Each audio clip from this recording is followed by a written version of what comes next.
Welcome to the show. I'm Chris Grant. Let's talk some UVA football. Virginia getting ready to host North Carolina. Number 17 ranked Tar Heels coming to Charlottesville on Saturday. It's the oldest football rivalry in the South. Let me see if I got that exactly right. South's oldest football rivalry. 127th edition is coming up in Charlottesville at noon, of course, on Saturday. Virginia's relegated to that noon slot, has been. As you play your way into that. Virginia's 3-5 on the season, lost in 4 overtimes in Charlottesville last weekend to Miami in a competitive game that also featured no touchdowns. As I quipped in one of my post-game stories, could have been played in Klockner Stadium. 4 field goals for each team, 14 total punts, eventually won when college football's weird overtime rules took effect and they have to go to 2-point conversions late and all that nonsense. Kind of like how Major League Baseball decides games these days with a guy starting at second base. In any case, Virginia lost the game, and it's interesting now with that 3-5 record. On paper, theoretically, mathematically, this Virginia football team could still play its way into a bowl. All they have to do is win 3 out of 4. They've won 3 out of 8 to this point, and 2 of those are Richmond and ODU. But still, you win 3 of 4. The schedule including North Carolina, number 17 ranked, the defending ACC Coastal champion Pitt next week in Charlottesville. Also in Charlottesville the following week, Coastal Carolina, a team that is in the Sun Belt, got a good record, but also has been vulnerable at times this year. And then Virginia Tech, a team that's been vulnerable all season long. They could win 3 of 4, right? Go 6-6. They could win 4 of 4 and go 7-5. Tony Elliott said today they could still win 8 games this year if you went out in the regular season, go to a bowl and win that one. So optimism, right, from Tony Elliott. It's kind of nice. But I got to say, word is getting to us. Let's just say it that way. That way I can keep it kind of general. We got a big sports staff here. Word's getting to us that there may be some issues. And we've been reporting on this for a few weeks that there it's trickling down to us that there's concern among players and some of their teammates are kind of checking out already. And this has been a few weeks ago now, and it's even getting more so. And now with this latest loss and a 3-5 record and things going the way they are, some folks unhappy with how they're being used, etc. And that there's fear among some players that there's going to be a mass exodus to the transfer portal after the season's over. And, in this day and age, I'll address that right away. I mean, this is not just a UVA thing, certainly. I mean, anybody who's a member of a team that's not playoff bound, you got to worry about, some guys maybe just saying, I'm done. I want to go somewhere else. The grass is greener, that kind of thing. At Virginia, the one thing that's tough for Virginia coaches, let's say, is that, at some schools, it might be hard that, if the student athletes aren't the best student part of that student athlete, it might be hard for them to transfer and get accepted into another school. I mean, there's still the school aspect to have to play into here. If you're a student in good standing at a place like UVA, you can go anywhere in the country you want to in terms of, deciding to go and then getting admitted. That part's easy. So if you're a good player, then if the athlete part's good, the student part's a given. I don't think there's a kid who's in good standing at UVA who got into UVA and then is in good standing at UVA that's not going to get into another school. So that could be to our disadvantage at UVA that could be the case. So, that's something that makes it hard and makes it in this day and age with transfer portal incumbent upon coaches to be able to re-recruit their players. So, I give you all that to then say that Tony Elliott was talking this week. He was putting on a happy face. And, I kind of, the more I thought about it, happy face about how the team's all bought in. They're all still, playing hard and everything else. I wonder if he's selling not just us, the reporters and us fans and alums, but if he's also maybe using the media to sort of get the word out. Hey, I'm there with you. Early in the season, there was a lot of criticism from people like me about him yelling at players on the sidelines in a way he should have probably been doing in practice, not in games in front of people. And now, hey, I'm the players coach. And so I'll give you a couple of quotes from his presser yesterday. I think the guys have turned the corner in terms of believing what we're trying to build from a program standpoint. And they're excited about the opportunity they have left. I mean, we're 3-5, but we've got 4 more games and an opportunity to possibly win 8 games, Elliott said. There's the optimism, right? If you get hot, you win down the stretch, you get an opportunity for the postseason, and then you win in the postseason. There's a whole lot left to play for this team. Hey, I love that optimism. And there is. I mean, North Carolina is an 8-point favorite. They're 7-1. They're 4-0 in the ACC. They're thinking ahead. I mean, not every second of every day, but they're thinking ahead to if they do what they need to do, they can play Clemson next month in Charlotte. Who knows? I mean, if they win out and if they're 11-1 going into that game, they're not number 17. They're probably number 8, 7.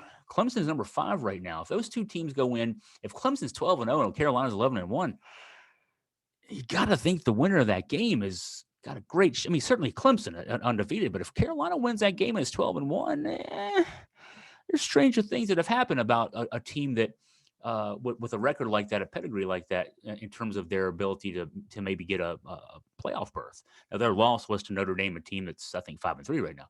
But that said, hey, win, and you can do some things there. So, so that's what Carolina's situation is. Virginia again is just playing for. I mean, theoretically, again, mathematically, chance for a bowl. It wouldn't be a great bowl; it'd be a cold bowl. I always like to divide the bowls into where we are, we're weather-wise. I mean, it's cold here in late December and early January. Mid-December. Honestly, if you're 6-6, you're playing mid-December. The weather here is cold.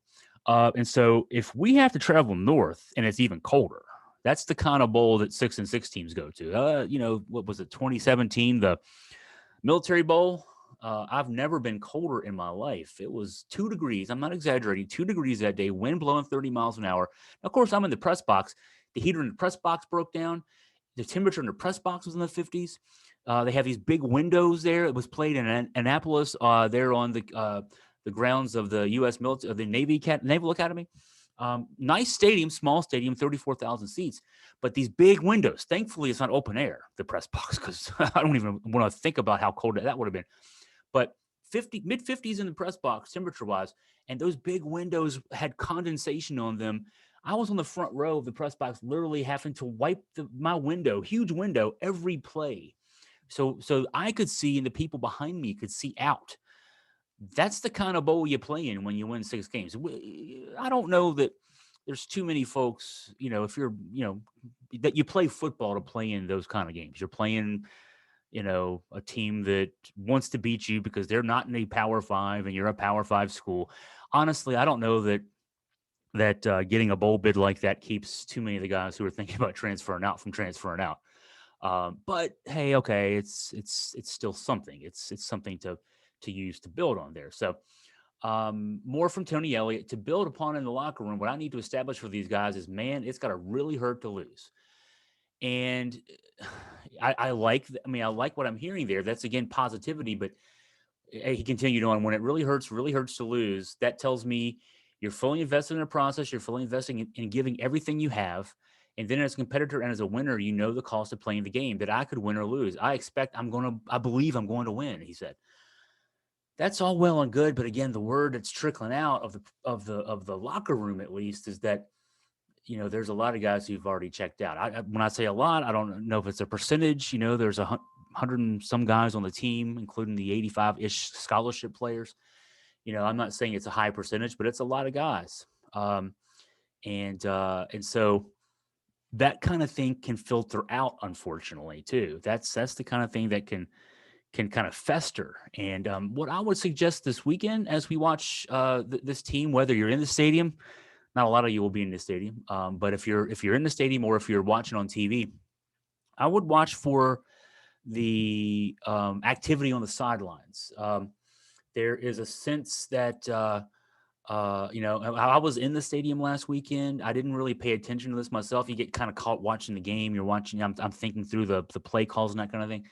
And trying to guess along with the coordinators. But there was some sense in the press box, and then also I chatting with fans after the game who watched it on TV, that perhaps that fourth side aspect to the Virginia games that Bronco Mendenhall, his staff, had brought to Virginia, where the guys were constantly jumping up and down and chirping and encouraging their teammates on when they're on the sideline. If you're not in the game, basically, I want to hear from you. that the coaching staff was having to instill that during the game. And this was a game, again, it was a 4 overtime game. And so, um, if Carolina gets to an early lead in this game, Carolina's offense is tremendous. Drake May is a freshman. He won the job like a week before, the starting job at quarterback a week before the season. He's putting up video game numbers at North Carolina. This Carolina team, if they get on a roll early, they could put this game away early. If that's the case, then pay attention to the Virginia sidelines, and see what the activity is there, or lack thereof. I mean, this is the kind of game that Carolina could really. I mean, they're the kind of team that, if things go their way early on, they could really put some distance early in this game from Virginia. And if that's the case, you could see some of those guys who we're hearing have checked out, maybe check out on the sidelines. And so that'll be something to watch. I mean, certainly we're all hoping, I'm sure if you're watching this video, based on the headline I gave it in the description, you're hopeful that this Virginia team pulls the upset, and I'm right there with you. But we'll also be mindful of other things that could be going on there. So I wanted to mention one other column I wrote this week, addressing off-season stuff. I guess I kind of talked about all-season stuff there, so I'll talk some more off-season stuff here. I'm suggesting some things that might have to change after the season's over. This is tough. I don't like having to say, some of these things, especially because one of the guys I'm suggesting that the offensive staff be completely overhauled. And it's this kind of thing. I'm not original with saying that Des Kitchings, who seems like a nice enough guy, I can't say anything other than nice things about him. First-year offensive coordinator. He came here hired by Tony Elliott when Elliott was hired last December. I think Kitchings was announced early January. It's just not worked out. And he's a guy who his last job as an offensive coordinator was at NC State in 2019. He also was let go there for same reasons. It just didn't work out. He inherited an offense that gained 515.8 yards a game last year, ranking third in the nation. This year, 359.9, less than 70% of the output from last year, with largely the same guys. Yes, they needed to change the offensive line because so many guys left. Some of that's on Tony Elliott. All those guys were still enrolled at Virginia and had not committed towards their new programs when Tony got the job. He failed to re-recruit them. He also failed to re-recruit Jason Beck, who probably should have been the offensive coordinator. And so he went in his own direction. And he does have Brennan Armstrong back. He does have guys like Keaton Thompson, Downtavian Wicks, and Billy Kemp IV back from last year. Lavelle Davis, who missed last year with an injury, but he was a freshman All-America 2 years ago. I mean, there's a lot to build on there, and this offense just has not got it done. So, I mean, in that sense, it seems pretty obvious that, if the job's not getting done with the guys that he was left, it's probably time to make a change there. But, and this is where it hurts. I have to say some other guys too. The new quarterbacks coach, Taylor Lamb, he was given Brennan Armstrong, who averaged 404.5 yards per game last year. And Brennan has lost his completion percentage is down almost 10 points. His yards per game is almost half down. He's only thrown 6 touchdown passes in 8 games. He threw 31 in 11 games last year. Efficiency rating's a lot lower. I mean, if I'm making the change at offensive coordinator, I'm making the change at quarterbacks coach also. Also the running backs coach, Keith Gaither, who's also the special teams coordinator on the staff. And special teams I've written about a lot. It's awful. It's been awful. So he gets 2 pink slips, really. But, the shortcomings of this offense, I mean, this offense was designed by Tony Elliott. His push was, we need a balanced offense. We need a balanced run and pass game. Last week, Des Kitchings called 25 running plays. 12 of them used Armstrong as the ball carrier, the quarterback. 13 of them were runs by his running backs. They don't trust their running backs to carry the ball and gain yards on the ground. That's a reflection of the running backs coach. Keith Gaither's got to go. The one I hedged on the most, surprisingly, was not Marcus Higgins, the wideouts coach. It was Garrett Touche, the offensive lines coach, only because, he stuck around just like Higgins did last year from Mendenhall's staff, and he's had to makeshift this line of with holdovers who didn't get playing time last year and transfers. The key to next year, whatever success they're going to have, and it's not going to be a lot. This team is really. You think this year's been a struggle, next year is going to be really ugly for Virginia football. But any hope that this team can win some games is going to come down to the ability to develop an offensive line. And key to that is going to be um, working the transfer portal. And that's going to have to come down to Garrett Touge or whoever gets the job. Um, Touge has done a good job here. He built a great offensive line. Unfortunately, couldn't keep it together. If they had kept that offensive line together this year, man, oh man. I mean, I don't even want to start. Even start thinking about that. I'll just stop. But it might be good for him to move. It might be good for him to move on. I mean, go back. If Robert Anai and Jason Beck are still at Syracuse, which they should be, given the job they've done up there this year, they may need an offensive line coach, and Garrett Touge knows those guys, works great with them. I'm hoping for him he gets a better job. I mentioned that the hard one's Hagans. I mean, Hagans, I love. He's a UVA alum. We had him on a podcast. Jerry Ratcliffe and I had him on a podcast last summer, not this past summer, but a summer before. And boy, I tell you, I left that podcast thinking this guy's a future Power 5 head coach. But this year, his wideout core, after coming into the season with a lot of talk about them being not only the best in the ACC, but one of the best in the country, they've been awful. 24 drops by the wideouts on 217 targets, an 11.1% drop rate last year. 22 drops on 405 targets, a 5.4% drop rate. That's just simple. His guys are just dropping the ball. Now, it's not just a matter of the hands are bad. There's same guys last year had a less than half rate of drops. They're running routes wrong. They're cutting wrong. They're too many times. There's two guys in the same spot.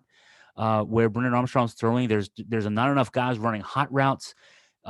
These are veteran guys. Billy Kemp's a fifth-year guy. Keaton Thompson's a sixth-year guy. Dontavian Wicks was a first-team All-ACC guy last year. They're not even running routes right. And they had spring practice starting in March. We're 8 games into the season, 8 months into this program. They're still not doing the basic things right. That's got to be a reflection on the coach. I love Marcus Hagans. I hate to say it, but if you're getting rid of everybody else, he doesn't stay either. And so I say all this to say if Tony Elliott doesn't make a move on Sunday after the Tech game, at least by Monday morning after the Tech game with his offensive staff, that's job malfeasance on his part and on the part of Carla Williams, the athletics director, because she shouldn't have to tell him to make the changes. But if he doesn't make them on his own, she's got to be telling him, you've got to make this change, and you've got to make it now. And this change being starting over on offense. Defense has done great. John Rudzinski and that entire staff, they've put this team in a position to be a team with 6 or 7 wins at this stage of the season. The offense is why this team is 3-5. So changes need to be made. And God, it was really hard to have to write that column, especially again, more about Marcus Hagans, a guy that I absolutely love. But I think it's time for wholesale changes on the offensive side of the ball. Now, as I record this video, it is Wednesday. On Thursday, I'll be joining Jerry Ratcliffe on the Jerry Ratcliffe Show to talk more UVA football, also UVA basketball. I didn't make it over today, but our two Scotts on the staff, Scott Ratcliffe and Scott German, were over at UVA Basketball Media Day, both the men's and women's teams. Coach Tony Bennett, Coach Mox for the women's team, the new first-year coach on the women's side, talking with media. Also, all the players, our guys were floating around talking to the young men and young women, and they'll have stories coming up the next few days about that.